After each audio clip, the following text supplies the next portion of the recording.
Hello, everybody, and welcome to this week's episode of Trek Politics. I'm Mary Trump, here with my friend and co-host, Bob Cesca. Hey, Bob, how's it going? Hi, one named Mary. See, I'm getting in the spirit of the Omega glory. You gave it all away.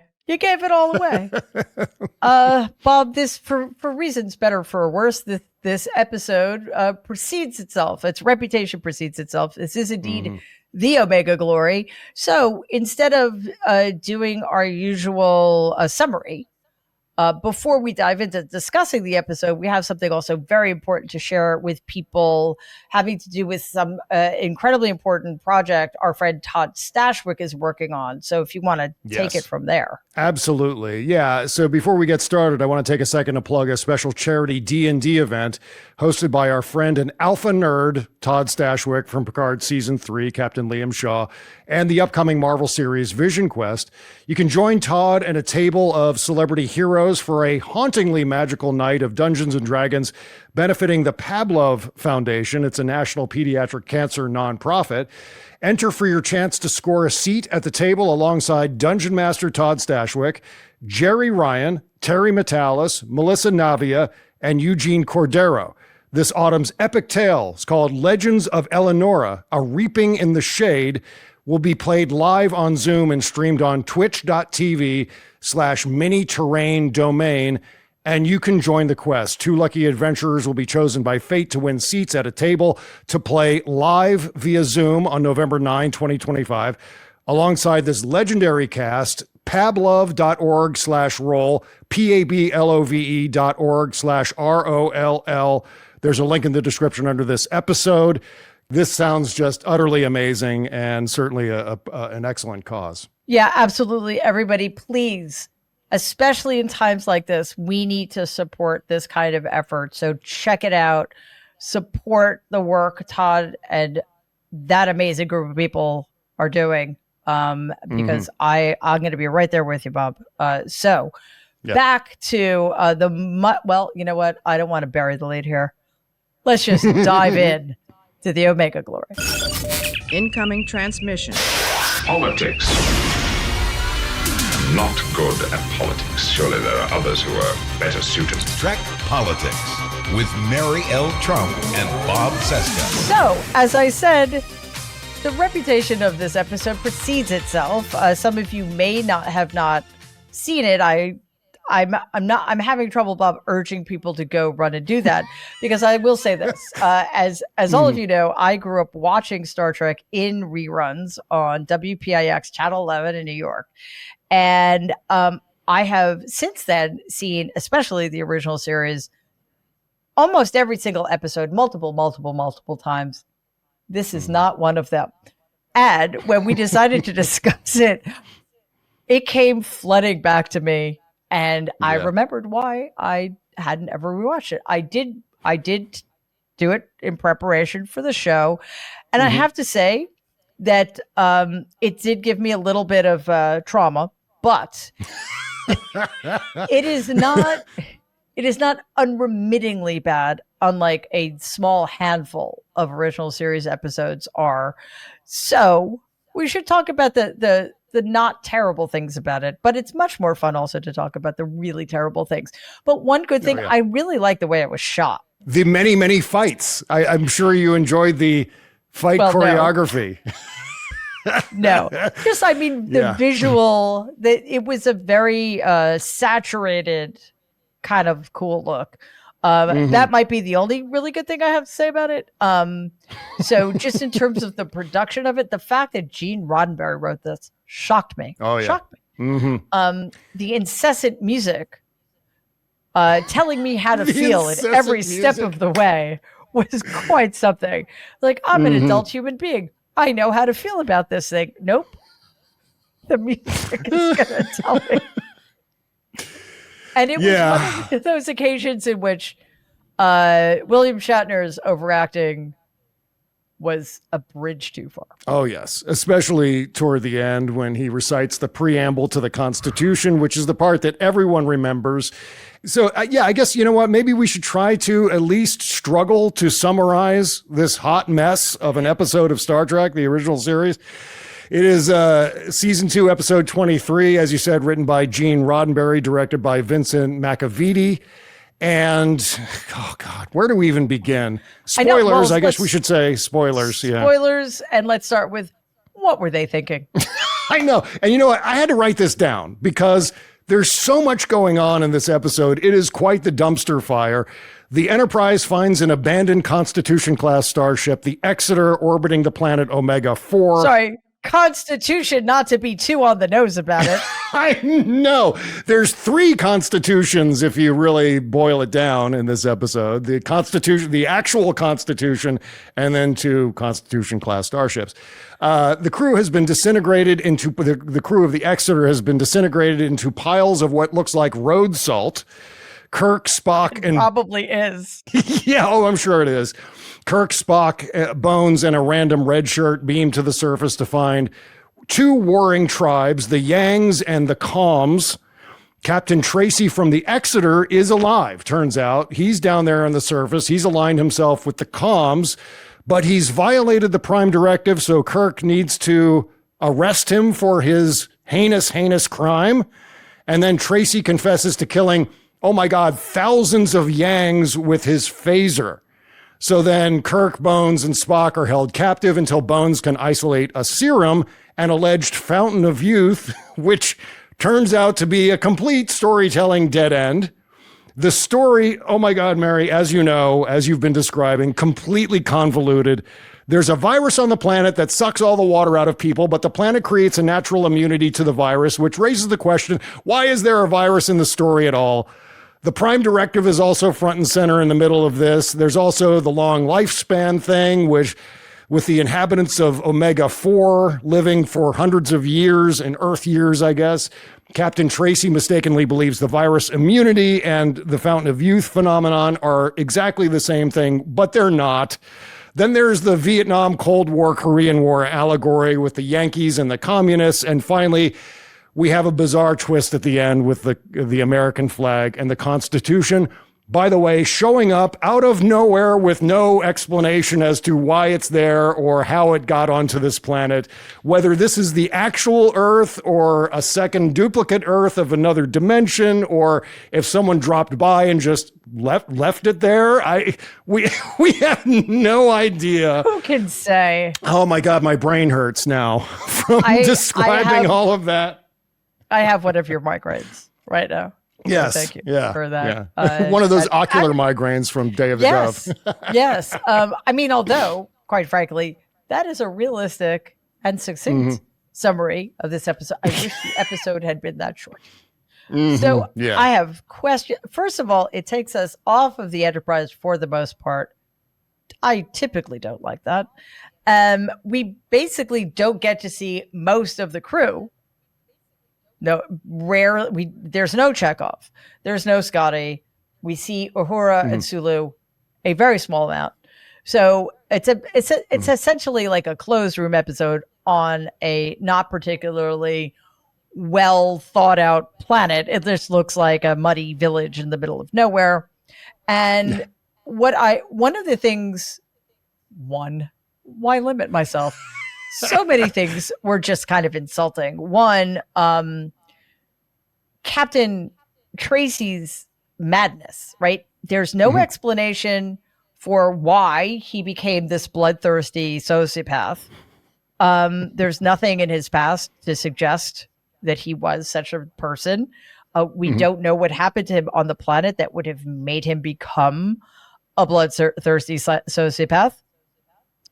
Also, the very easily accepted use of the word savages to describe a population they know nothing about, really, except through Tracy's lens. And then there is no evolution to his madness. He seems to have it completely put together, calm, cool, collected. And then in the next scene, he's a raving lunatic who's trying to kill Kirk. So it's like there's no heads up. And then kind of out of nowhere, Kirk and Spock are just hanging out in the cell like, Yanks. Right. Coms. That must be the Yankees and the communists. Really? Why? What led you to that? I mean, there is no logical consistency here. And it it was the one thing that Star Trek is never supposed to be. It was jingoistic, and I continue not to understand the point of it, other than it gave William Shatner a moment to shine by reciting the Constitution. Sorry, the Declaration of Independence. Wait, which was it? No, See, it's the preamble to the Constitution. Yeah. Obviously, I know this. The Ib Plebnista. Yes. Thank you. My apologies. Obviously, the preamble to the Constitution. We, the people, in letter.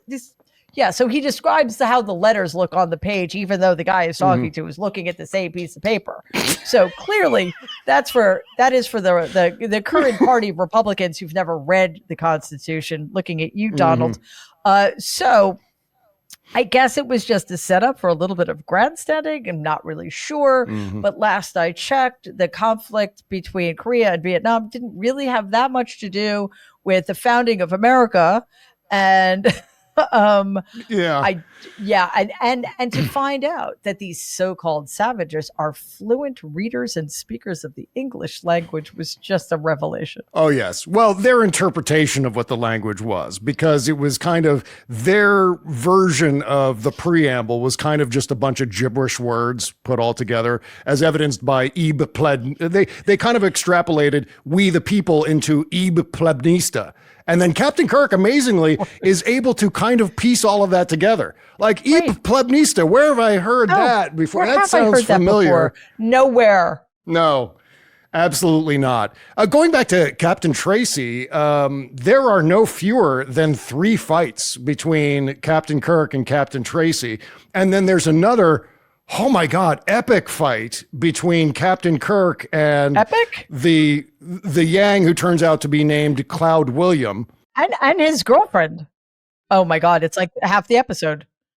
And it's in a jail cell. I mean, you got to take your hat off to William Shatner for really throwing himself into this episode, because there was that one, as you're saying, this fight in the jail cell between Cloud William and Captain Kirk. It goes on for so long that Captain Kirk literally has to take a nap for 7 hours to recover from it.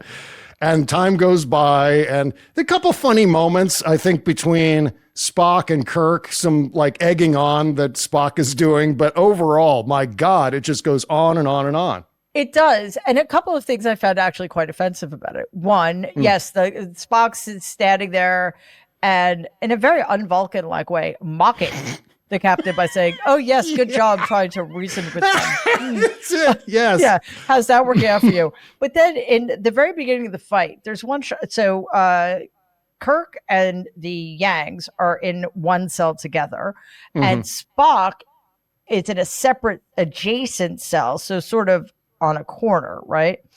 Yeah. Dr. McCoy is off in a lab trying to find the fountain of youth or whatever. So, flirting with one of the women, by the way, in one scene. Who looks like a concubine, also offensive. So with the first shot, where the fight starts, you see Spock is very far away.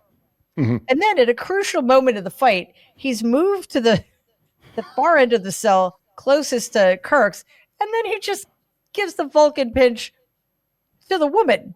Yes. You couldn't have done that like 2 hours ago and spared us this insanity.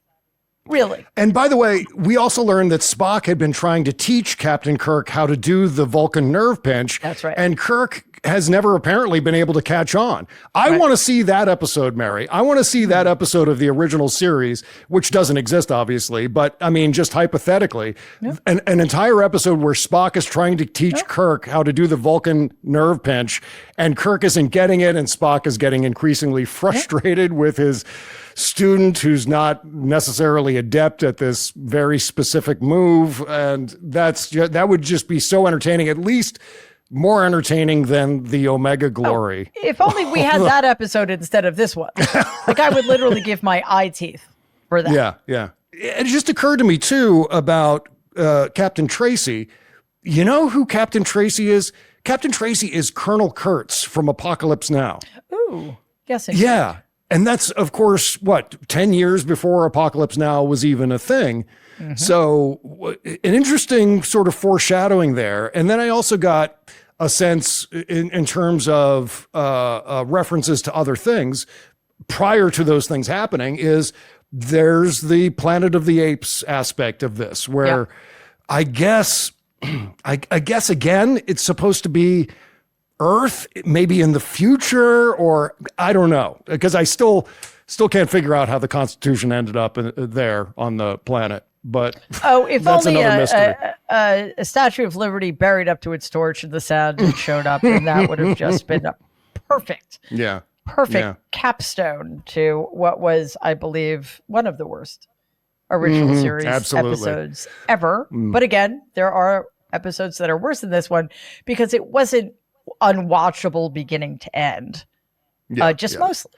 Yeah, right. Well, I mean, in terms of the allegory, I want to give Gene Roddenberry credit for at least trying something here. I know where he was going in terms of Cold War era nuclear brinkmanship. See if we in the West here, if America isn't careful, we could end up being the savages, and the Asiatic communists will rule the world. See what could happen? I mean, it's like a statement about relentless nationalism turned on its head, the foolishness of the ongoing friction with the Soviet imperialism. But the message is so thoroughly buried under the kitchen sink storytelling that it just gets lost. But here's the one area where I went, yeah, that works. And that's during the Constitution speech, where Kirk emphasizes that the rights and liberties enumerated in the Constitution apply to everyone, not just the Yangs, not just the Coms, to the Yangs and the Coms. It's just everyone. It's the rights apply to all the people. This is, for lack of a better term, this is super woke, given how Kirk essentially says the communist enemies of America deserve human rights and liberties. And given how much he slept in this episode too. Yes, that's right. He had some time to think about it, as he's napping and. But this is something that MAGA is never going to understand. We've seen this kind of ignorance play out in terms of due process and habeas rights applying to everyone inside the United States, not just American citizens. And that debate continues on, today. And so in that sense, good on Gene Roddenberry for making sure to emphasize that these aren't rights that are specific to Americans. These are rights specific to all people. So he got that. I think that's the thing that maybe we should focus more on. But again, it's so buried under all the other nonsense. I mean, it's literally the only thing we can focus on without worsening our migraine. But I continue to, I do like the way it was shot. And I mean that literally in the sense of the cinematography and the saturated colors of it. And that's it. I actually kind of like the overuse of close-ups. But none of it, nothing else hung together. Mm-hmm. But the point you make is well taken, because it was another one of those, for me, clearly, I see that this is something the current incarnation of the Republican Party cannot understand. And it's one of those episodes, what does a Republican, a fascist Republican fan of Star Trek think when he or she watches that scene with Kirk? Because the problem is they probably have never read the Constitution. So they may not understand that Kirk is actually talking about America. Mm-hmm. And its founding document, but some of them surely understand that. So, Bob, you and we started this conversation a couple of years ago. We talked about it at Star Trek Las Vegas last year. Mm-hmm. What do people like Ted Cruz, who professes to be a big Star Trek fan, think when they see that kind of scene? Let's leaving aside the overacting, the meaning of that scene. What could they possibly think in the context of what they are actually doing to this country right now? Maybe their reaction is exactly Cloud Williams' reaction at the end of that big, long speech. This is the thing I always latch onto with this episode, Mary, which is that Captain Kirk goes into exhaustive detail about how important the Constitution is, especially in the midst of this conflict between the Yangs and the Coms. And he gets all the way through the end, and there's this music swell, and the music almost drowns out Kirk's speech there as he reaches this fever pitch.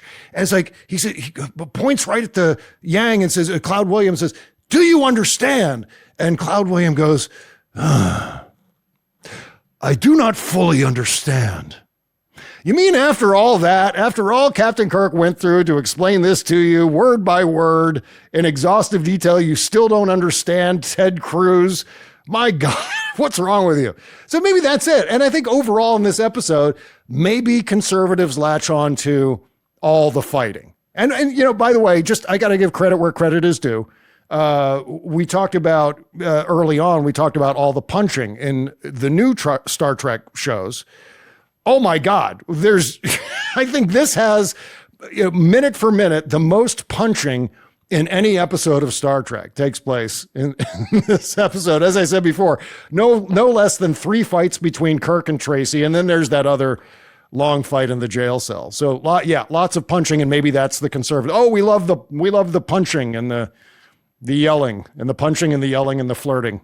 And I guess that's the problem when your message is so on the nose and so unsophisticated. I mean, it doesn't make it a bad message, but it's not something that's going to be dialogue rich. So you've got to fill in all of the blank spaces with some very poorly choreographed fighting, because it isn't like we were watching Michelle Yeoh, in Crouching Tiger, Hidden Dragon. I mean, this was some pretty basic, just punching, kicking, holding the woman hostage, whatever. It was a little bit, a lot sexist and racist too, which was, was never something yes, sexism, but the racism is something we typically don't expect to be so blatant here.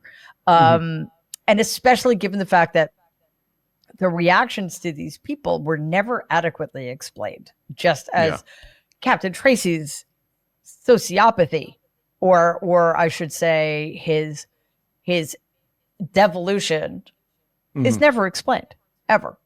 So it was a weird thing all the way around. Yeah, he's obsessed with the Fountain of Youth thing that he's trying to get Bones to manufacture based on this virus that there's an immunity for, and he wants to capture that immunity because he thinks that it also creates endless long life, which actually isn't a thing. But even after that's debunked, Captain Tracy is still nuts. I mean, he's still the same guy that he was when he thought that this was going to be, his ticket to fortune and glory, in a sense, like looking to manufacture this serum for profit and other sorts of gain. And how, quite honestly, the serum itself, which again, never happens, is something that justifies the violation of the Prime Directive. And there's actually, there's something that Kirk says about that, while I mentioned the Prime Directive, that is kind of shocking to hear, given the long history of Starfleet captains violating the Prime Directive in the entire Star Trek canon. Kirk says this, I wrote this down: a star captain's most solemn oath is that he will give his life, even his entire crew. We're talking about what's the crew complement of the Enterprise at this point in time, 203 people, rather than violate the Prime Directive. So you should be willing to give your life and the life of your entire crew rather than violate General Order 1. So Kirk, himself, as well as Captain Picard, violated this quote unquote most solemn oath. Oh, and don't get me started on Discovery. My goodness. Right. Yeah, and I don't know that it ever put in such stark terms. That did shock me as well, especially knowing what we know is going to happen later in the series and in other series. So, I don't have anything else to say. About Omega Glory, but I'm wondering if you have any details that stood out that you'd like. Thank goodness. I sat way too close to my TV once again. And first of all, and this should come as no shock, Gene Roddenberry wrote the first draft of this episode as a second pilot, originally called The Omega Story. Apparently, at the end of season 2, they were running out of shootable scripts. So they brought this one back, even though, as I said, it's a complete hot mess. And I'm sure there were a couple of rewrites in the mix there, but I think we can all agree maybe this and Code of Honor from TNG, which I think at some point we should talk about, are Gene Roddenberry's two big swings and misses as far as concepts for Star Trek episodes. And because we can't play the actual video of Captain Kirk's speech, his recitation of the preamble, because of, copyright and so forth, I thought I would just go ahead and recite exactly what Captain Kirk says here. If you don't mind, if you will indulge me, Mary. Ladies and gentlemen, Bob Cesca as William Shatner as Captain Kirk. This was not written for chiefs. Hear me, hear this, among my people. I always notice that Captain Kirk says, Shatner says, people, for some reason instead of people. Among my people, we carry many such words as this from many lands, many worlds. Many are equally as good and are as well respected, but wherever we have gone, no words have said this thing of importance quite this way. Look at these words, written larger than the rest, with a special pride never written before or since. Tall words proudly saying, we the people. That which you call Id Plabnista was not written for the chiefs or the kings or the warriors or the rich and the powerful, but for all the people. Down the centuries, you have slurred the meaning of the words, we the people of the United States, in order to form a more perfect union, establish justice, ensure domestic tranquility, provide for the common defense, promote the general welfare, and secure the blessings of liberty to ourselves and our posterity to ordain and establish this Constitution. These words and the words that follow were not written only for the Yangs, but for the Coms as well. And then Cloud Williams says, the Coms, they must apply to everybody or they mean nothing. Do you understand? I do not fully understand. I don't get it. But okay. I don't get it. Yes. I have to be honest, I didn't hate it. Mm-hmm. I will never watch it again. Yeah. But sometimes it is fascinating to see something unravel so spectacularly. And again, to think, do you know how many people had to sign off on this? Okay, next up, regarding the Starfleet insignia on Captain Tracy's shirt. According to Wikipedia, the costume designer of this episode, William Ware Thies, made a production error and mistakenly gave the crew of the USS Exeter a unique uniform insignia, different from the iconic Delta on the uniforms of the Enterprise's crew. The mistake was caught right before the episode aired, but of course at that point it was too late to correct. A memo was immediately sent out announcing that Gene Roddenberry had been consulted and that going forward, every Starship crew's uniform should have the same Delta insignia that's on the uniforms worn by the Enterprise crew. I know there's a point of discussion across other episodes. I think there's something coming up on Strange New Worlds where someone had a different insignia. But meantime, the pronunciation of comms, let's talk about that for a second, spelled Kohms. The pronunciation of that is a little shaky throughout the episode, much like the various pronunciations of Klingon, as we've talked about before. Both Shatner and Nimoy both say combs, as in the thing that you use to brush your hair, and comms interchangeably. So they're not quite sure which one to go with, so they go with both combs and comms interchangeably. It looks like the actor who played Cloud William, the main Yang, injured himself either fighting with Shatner or while trying to pull the prison bars off the window. You can see a large bloody injury on his forearm that is definitely not makeup. That's real blood shed by Cloud William. I know I shouldn't sit so close to the TV. I know, but these are things that I still notice. In 2017, this episode was rated the 8th worst episode of Star Trek, which then the entire franchise, which begs the question, what are the other 7 and how could they possibly be worse than this? CBS News listed the Omega Glory as one of the worst episodes of the original series. And, you know, as we talk about it, there's a part of me that goes, I love it because it's so bad. Maybe there's like a Ed Wood fascination about this episode. So that'll do it for us, for both me and one named Mary. That's it for Trek Politics. Want to play Dungeons and Dragons and help fight childhood cancer with me and some of my Star Trek friends, like Eugene Cordero? It's gonna be epic. Melissa Navia. It's gonna be awesome. Terry Metalis. Jerry Ryan. It's gonna be fun. We are gonna roll some dice. November 9th, 5 p.m. Pacific. And live stream it on Twitch, but you could be a part of it. You could be part of it. Enter the sweepstakes now. To be randomly drawn to be one of 2 seats at that table. The more you enter, the more chances you have to win. We're doing it all to fight childhood cancer with the Pavlov Foundation. Help the Pavlov Foundation fight childhood cancer. Come on. You know you want to. It's gonna be epic. Help the kids. Help families and children. Live long and prosper. Live long and prosper. Live long and prosper. Live long and prosper. Go to pavlov.org/